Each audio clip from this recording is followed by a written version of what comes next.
Good morning, Malta and Gozo, and welcome to another episode of Lovin Daily. I'm Julian, joined today is Yannick. Got another action-packed show for you today. Our first story is all about how Jorgen Fennec and some of his associates were charged with money laundering yesterday. The second is all about how alarms have been raised over table and chairs policy and how it's cutting through some of Malta's most iconic streets.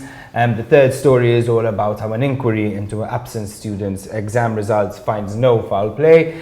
Then we're all about how Malta's shoddy roadworks are sort of becoming a symbol of corruption, according to one PM candidate. And we're closing the story with how ambulances at Mater Dei Hospital are missing calls because they're getting clamped. Yannick, our first story, Jorgen Fennec back in court. Yeah, so yesterday Jorgen Fennec and four of his business associates were arraigned in court and charged with money laundering. Fennec was accused of carrying out acts of money laundering between April and October 2019 by converting or transferring property derived from criminal activity. He is also charged with misappropriation and fraud to the detriment of Glimmer, a company that he is a shareholder in. Glimmer's CEO Patrick De Manuele, as well as the company's director Anthony Farrugia, as well as Nicholas Kakia and Joseph Kakia, were also charged alongside Fennec. Now Fennec has already been indicted for his role in the murder of Daphne Caruana Galizia, as well as criminal conspiracy. And last week he also was charged with attempting to buy military-grade weapons from the dark web. It is understood that these latest charges are based on communications between Fennec and the accused, which are in the police's possession. It appears that the amount of money that was allegedly defrauded of the company does not exceed 5,000 euros, with his lawyers arguing that the funds were related to bonus payments. In their submissions on bail, they insisted that the charges were made up and that there was no reason for the accused to be detained.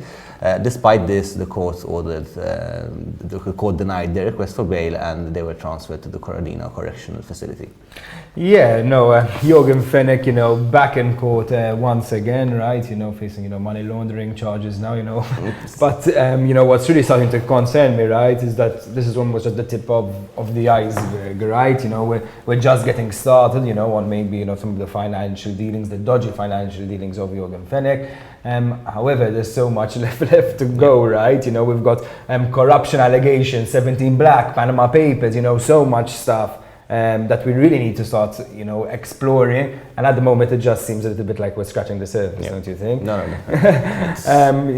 Yeah, hopefully, now we're going to start seeing some movement, with the public inquiry. But, as in, like you said, this is over 5,000 euros, I mean, like we have deals which are multi-million, where they were literally allegedly at least defrauding the state and defrauding taxpayer money. So I'd really like to start seeing some more concrete movement over there. On to our next story. Concerns are being raised about how eager benefactors are taking advantage of the government's alfresco dining policy. This came after a new sort of tables and chairs structure sort of popped up on Merchant Street in Valletta, obviously raising alarms at how, essentially, all this policy effectively is doing is taking more public space from people on some really crucial and beautiful boulevards, avenues, whatever you'd like to call it, in Malta. It was initially raised, the issue sort of really exploded because of Christian McAuliffe, who's the minority leader, the Valletta Local Council, sort of saying like, listen, enough is enough, we can't accept this, these obscenities anymore.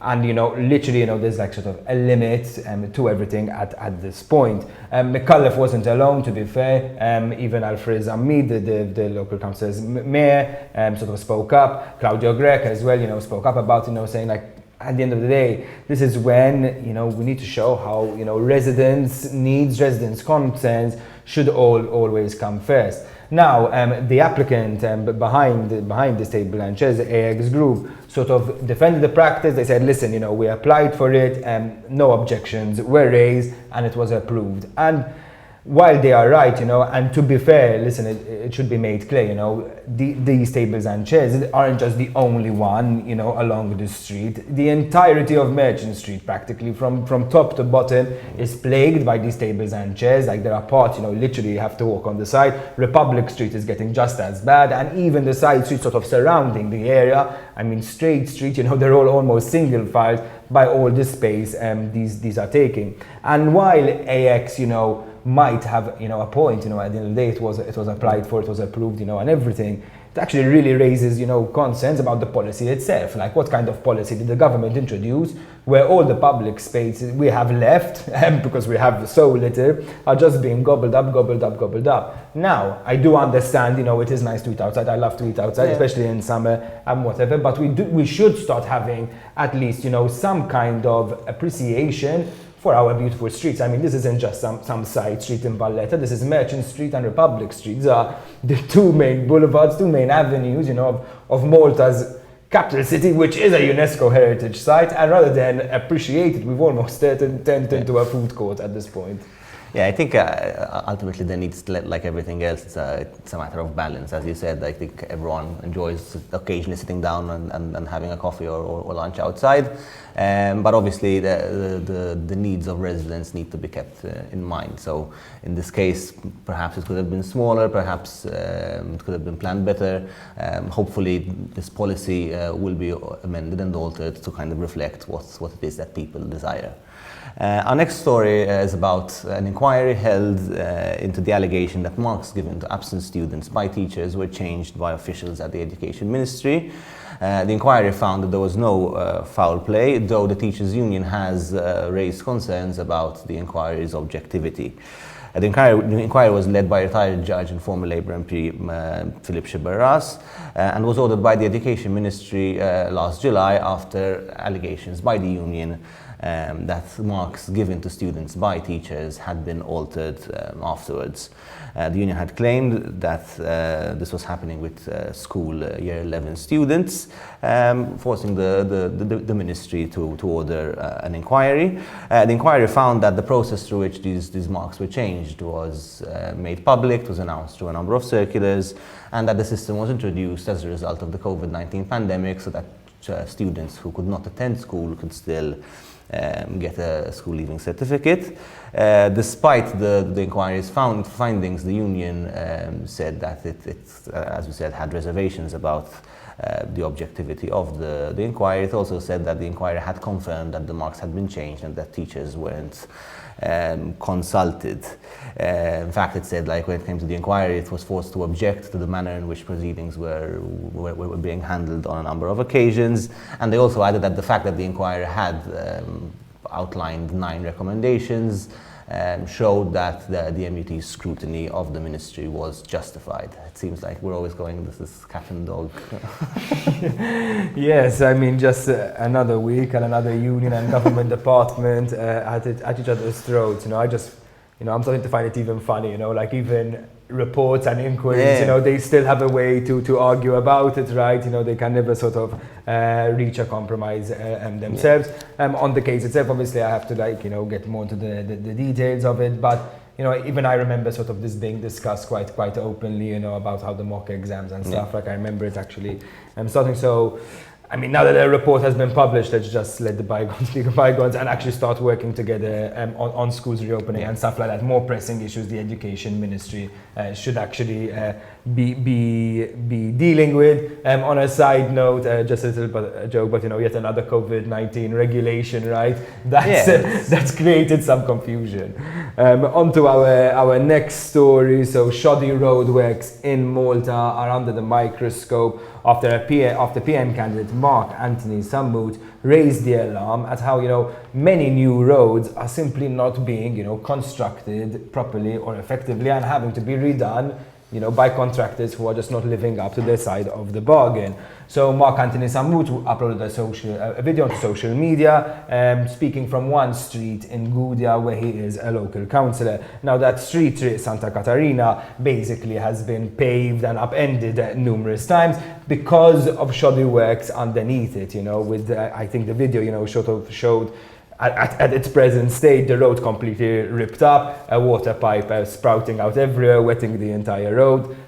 Meanwhile, Mark Anthony Sammoot, who is actually an engineer, you know, has a career there, starts looking down below and pointing out how the mains, how the pipes, how the wires for our essential services are effectively built right to the top of the surface, probably going to result in some serious damage in the future and for the residents of the locality. Now, Mark Anthony Samut was very clear to point out that, hey, listen, this issue is nothing new, right? And he even pointed to a street right down the road, Raymond Carmana, where the exact same thing happened. And I don't know about you, Jan, but I really distinctly remember, how roads on our Malta's highways, have to be redone. We're always seeing it. A contractor does their work, the work isn't up to scratch, and we have to start all over again. The big issue is that a number of these contractors are getting paid through direct orders. They're not going through the effective tendering process, which is why at the end of the day, Mark Anthony Samut said, these kind of roadworks are literally a symbol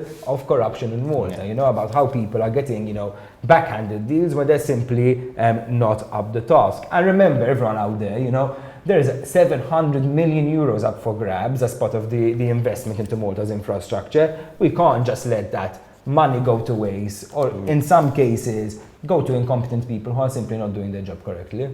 And I think probably you also have to add to the fact that there's an election around the corner, and there's probably these people are working on a very tight schedule so that we can kind of open as many and finish as many roads as possible before the election starts. But yes, I mean it is something that we have seen in a number of kind of localities where the work done seems to be quite shoddy. Hopefully this isn't the case, and hopefully we won't encounter problems with this road, but I guess our experience shows otherwise. On to our final story. Ambulances operated by private contractors are being clamped at Malta Day Hospital, leaving the drivers uncertain about where it is that they can park when dropping patients off at the hospital. Yesterday, Jorgen Fennec, the owner of one of these companies, uploaded a Facebook post showing his clamped ambulance and basically questioning what he was supposed to do when he was dropping patients off. Speaking to Lovin Malta, he said that the private contractor overseeing parking had taken to clamping all cars, including service cars, including ambulances and police cars. He said that he had spoken to the company and they had been informed that ambulances can park anywhere as long as it is not in the emergency department car park.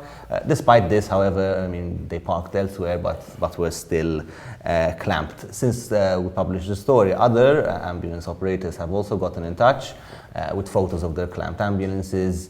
One of them, for example, said that he had just dropped off a patient, returned to his car and found that he had been clamped. Sources at Malta Day have said, to be fair, that the ambulances might not be authorized to park, though that does beg the question, if I am dropping off a patient at the hospital in a registered ambulance, what is one to do?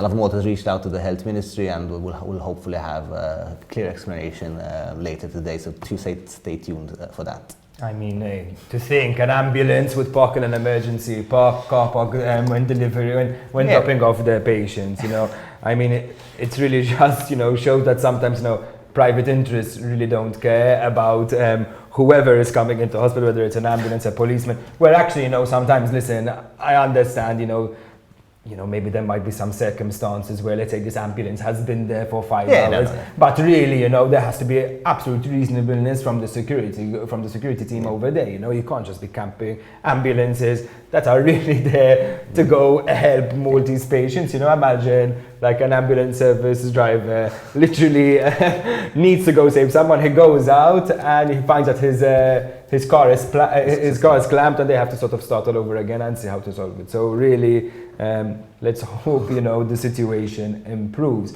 That's it from us for today. Before the end of the show, we're going to play another trailer from A Little Smile. That's Lovin Malta's new documentary Bjorn Formosa. It's a really interesting watch. Go check it out on lovinmalta.com or our Facebook pages. And remember, from everyone over here, have a day full of love. I live by the sense of urgency. Yeah.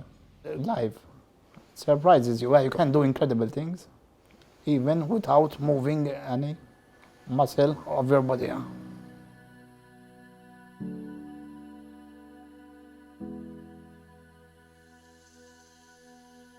Ħajjejt nibgħat in-nies lura d-dar ngħidilhom li ma nistax ngħinhom. Ma li kont naqra li l-isma kien hemm l-ebda tip ta' trattament magħruf, allura kienet sentenza tal-mewt pratikament. Jekk tkun tħobb persuna jiena nemmen li tagħmel kollox għalih. We started realizing that most of the people with ALS, they don't have the necessary support they need at home. Tu għalhekk huwa ta' interess nazzjonali dal-proġett jiġi miftuħ kemm jista' jkun malajr.